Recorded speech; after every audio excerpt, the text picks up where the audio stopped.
Du coup, Chloé, j'ai vu récemment sur les réseaux sociaux un post justement qui parlait des chiens obèses.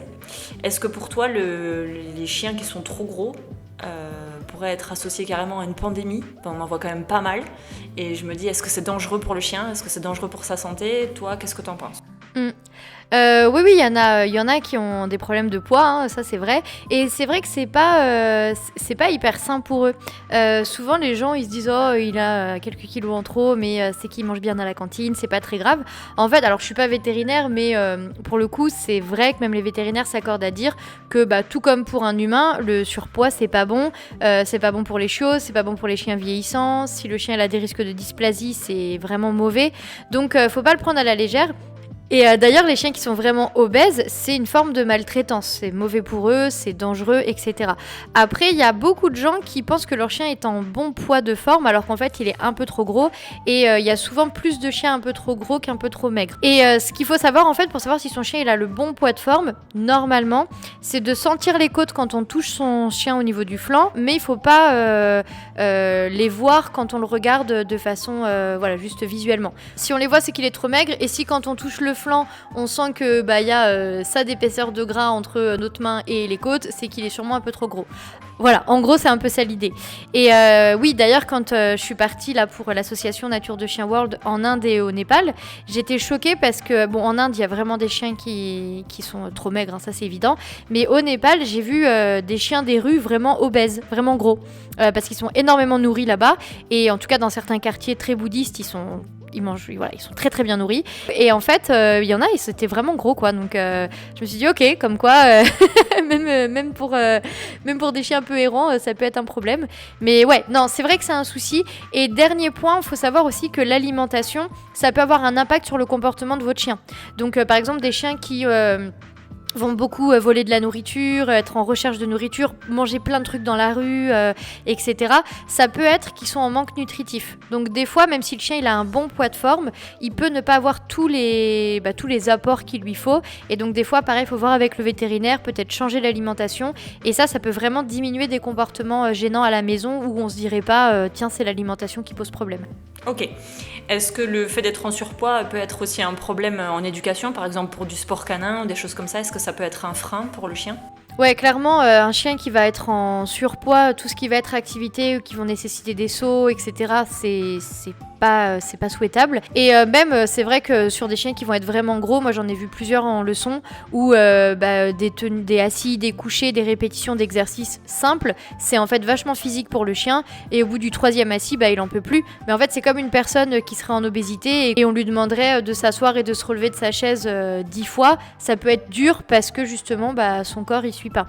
Donc oui, moi j'ai vu beaucoup de chiens trop gros en éducation qui en fait sont pas endurants, quoi. Donc ils vont marcher 3 minutes puis ils en peuvent plus et on fait du pas bouger, quoi. Mais c'est pas génial, ouais. D'accord. Donc mieux vaut consulter son vétérinaire pour toi au moins quoi, une fois, 2 fois par an pour vérifier que tout est ok. Ouais, faut pas hésiter à poser la question à notre vétérinaire quand on va le voir, qu'est-ce que vous pensez du poids de mon chien, et avoir une vraie analyse, c'est quand même bien, ouais. Du coup, pour le surpoids, est-ce qu'on peut donner des conseils, genre moins nourrir son chien, faire plus de sport, faire plus de marche, qu'est-ce qu'il faut exactement je sais pas si on peut en nombre de minutes déterminer combien il faut d'activité physique à un chien par jour. Qu'est-ce que tu dirais une journée idéale pour le chien, pour l'aider à se maintenir en forme tout simplement? Ouais, après je pense que la première chose c'est vraiment d'aller voir l'alimentation avant de chercher à lui faire du sport ou quoi que ce soit, parce que c'est souvent lié à l'alimentation, donc souvent l'alimentation elle est soit donnée en trop grosse quantité, soit au niveau des apports c'est pas adapté au chien. Donc faut vraiment voir avec son vétérinaire. Il y a quelques vétérinaires qui sont spécialisés en nutrition et qui peuvent vraiment aider. Faut vraiment En fait, il faut vraiment aller regarder les apports que le chien il va avoir. Éventuellement modifier la ration de croquettes. Donc faut pas que votre chien il ait une sensation de faim accrue non plus. Donc le mieux c'est vraiment de contacter le vétérinaire et de voir avec lui pour un vrai plan pour que le chien maigrisse. Mais c'est vrai que ça passe déjà par l'alimentation et après éventuellement on peut lui faire du sport. Mais il me semble avoir vu comme ça il y a quelque temps une étude qui avait montré que c'était pas tellement les activités physiques qui allaient aider à la perte de poids des chiens, c'était vraiment l'alimentation. Et d'ailleurs, dernier point, mais il y en a beaucoup qui veulent pas utiliser de friandises parce qu'ils veulent pas que leur chien grossisse. En fait, il faut savoir qu'en éducation, la friandise, on va en utiliser, ok, peut-être souvent, mais en tout cas, moi, je vais toujours utiliser des friandises qui sont ultra qualitatives, qui sont petites. Donc, je vais pas utiliser à chaque fois le gros biscroc qui fait 4 kilos, hein, pas du tout. Et surtout vraiment de la qualité. Et donc moi par exemple les friandises que j'utilise, c'est des friandises qui sont à 99% de viande. C'est une seule viande par friandise. Donc par exemple c'est tout au lapin ou tout au poulet, etc. Et donc déjà c'est très appétant et c'est pas du coup très riche en matières grasses, etc. Et en termes de quantité, si je regarde avec mon chien qui fait à 40 kilos, quand je regarde sur un entraînement, je coupe mes friandises en petits bouts, donc on a l'impression que j'en donne beaucoup, mais en fait la ration de départ, elle est pas si énorme que ça. C'est pas ça qui fera grossir mon chien en tout cas. C'est plus ces croquettes le soir que je vais lui donner. Si j'en donne trop, ça oui, ça va le mettre en surpoids évidemment. Ok. Et il y a un truc qui m'a interpellée dans ce que tu as dit tout à l'heure. Tu parlais justement des exercices type assis, couché, etc.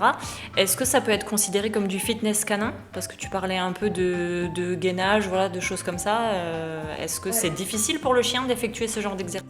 Ouais, alors il y a quelques temps comme ça, je sais pas si tu te rappelles, sur Facebook, on avait mis un post, je crois que j'avais fait une vidéo sur le sujet, où je disais que les répétitions de assis et de couché, c'était hyper physique, c'était du fitness. Ah ouais, franchement, alors il y a eu, je pense, tout un pan d'éducateurs, je sais pas d'où ils sortaient là, mais ils sont venus, se sont déchaînés sur cette publication. Et en fait, alors pour remettre dans le contexte, en fait, c'était une vidéo que j'avais faite où justement j'expliquais que les assis et les couchés, déjà, c'est pas le premier truc qu'il faut apprendre à son chien quand on a un chiot ou quand on commence son éducation, peu importe son âge. Ah mais c'est clair, on veut toujours faire assis couché au début. En fait, alors, on peut apprendre le assis et le couché, hein, je suis pas du tout contre, mes chiens l'ont appris, c'est pas le problème. C'est juste que c'est vraiment pas l'apprentissage principal et prioritaire, vraiment. On pourrait revoir d'ailleurs quels seraient les apprentissages prioritaires, mais pour moi, c'est pas cela. Et d'autant plus, quand on fait des assis et quand on fait des couchés, il faut imaginer qu'on demande à son chien de faire un effort physique. Le assis, et c'est ça qui m'avait fait valoir les foudres des réseaux sociaux, mais j'assume, je réitère, et je le voilà, exactement. Le assis, il faut imaginer que c'est comme si vous demandiez à un humain de faire un squat, physiquement. Et le couché, c'est comme si on demandait à un humain de faire une pompe, ok, d'un point de vue musculaire. Et d'ailleurs, en fitness canin, pour avoir fait des formations en fitness canin, quand on veut muscler son chien, quand on veut renforcer musculairement son chien, on va faire des répétitions de assis et de couché pour justement augmenter sa masse musculaire, etc. Et donc c'est bien la preuve que la répétition des assis et des couchés, ça va jouer sur la musculature du chien, et donc ça a un impact direct sur son physique. Et il y a des chiens, quand on demande trop de assis ou trop de couchés, alors encore une fois ça dépend, si par exemple là on fait un concours de squat, peut-être que moi au bout du 10e squat j'en peux plus, et puis toi au bout du 30e t'es encore à fond, parce qu'on n'a pas la même... Voilà, on n'a pas la même capacité musculaire au départ. Donc pour le chien numéro 1, peut-être que 3 à 6, ça va passer facile. Et pour le chien numéro 2, peut-être parce que d'ailleurs il sera en surpoids, 3 à 6, ça va être énorme. Et c'est ça qu'il faut aussi se dire, c'est que des fois, on va faire un assis de trop, et ce assis, même si on a une croquette au bout, il est punitif pour le chien, parce qu'il est fatigant, il est douloureux pour lui physiquement. Donc on va éviter d'aller jusqu'à ce point de rupture quand on éduque un chien, si on n'est pas en train de chercher à le renforcer musculairement. Et oui, le assis et le couché, ça a un vrai impact sur le physique, et ça fatigue le chien physiquement, c'est clair et net. D'ailleurs, une bonne façon pour savoir si c'est le assis de trop, c'est de voir comment le chien s'assoit. Si votre chien il s'assoit toujours bien droit, et qu'au bout de, du 10e assis, il commence à se mettre sur le côté, ouais, c'est qu'il commence à fatiguer physiquement, il va commencer un peu à se vautrer. Là, c'est que physiquement, voilà, il a un peu trop donné, et donc ça peut être un bon repère pour s'arrêter un petit peu avant, et toujours garder un chien qui est en forme physiquement, ouais. Une super bonne question, ça. Quand on se met à travailler avec son chien, on entame une séance de travail. Quand est-ce qu'on sait qu'on doit s'arrêter ? À quel moment on doit s'arrêter, en fait, clairement ? Soit on s'arrête trop tôt, soit on s'arrête trop tard. Est-ce que... Ouais, y a une citation qui est, je sais plus de qui elle est, mais elle dit en éducation, il faut s'arrêter quand on s'entend dire « allez encore une fois ». Parce qu'en fait, c'est souvent la fois de trop qui fait que ça va plus marcher. Souvent, quand on entraîne un chien, majoritairement en tout cas, il faut s'arrêter quand c'est parfait. Il faut pas s'arrêter quand ça commence à décliner. Donc par exemple, vous êtes en train d'apprendre à votre chien à aller au panier. vous allez faire votre répétition dos panier plusieurs fois dans votre séance et vous allez voir que plus vous le faites, plus le chien il va vite. Okay, sauf qu'il y a un moment, vous allez voir que il va commencer à y aller un peu moins vite. Donc en fait, vous avez une progression du comportement, puis au bout d'un moment, pouf, ça décline. Le moment où ça décline, c'est quand il commence à fatiguer mentalement ou physiquement, que ça commence à être trop long. Et bien en fait, en éducation, il faut s'arrêter avant que ça décline. Voilà. C'est ça. Donc on sait jamais quand il est le pic, parce qu'en fait on sait quand il est le pic, quand ça commence à décliner. C'est pour ça qu'il faut des fois aller jusqu'au moment où ça décline, voir où il est, et se dire tous mes entraînements de la semaine, je vais les arrêter avant. Donc on a 2 unités de mesure, soit c'est en termes de temps, soit c'est en termes de répétition. Par exemple, je fais 10 assis. Au 10e assis, mon chien commence à se soir un peu en vache. Tous mes entraînements de la semaine, je vais m'arrêter à 8 assis. Voilà. Et si c'est du temps, par exemple je fais une marche sur laisse et puis je vois qu'au bout de 1 minute 10, mon chien commence à décrocher, mes entraînements de marche sur laisse, ça va être des répétitions qui dureront pas plus de 50 secondes. Et je vais toujours rester dans cette zone comme ça où ça fonctionne bien. Et en fait, en faisant ça, chaque semaine, on va voir qu'on repousse la limite. C'est ça aussi qui est intéressant. On va pas stagner à 50 secondes de marche en laisse. On va toujours pouvoir augmenter, mais en respectant comme ça la motivation du chien.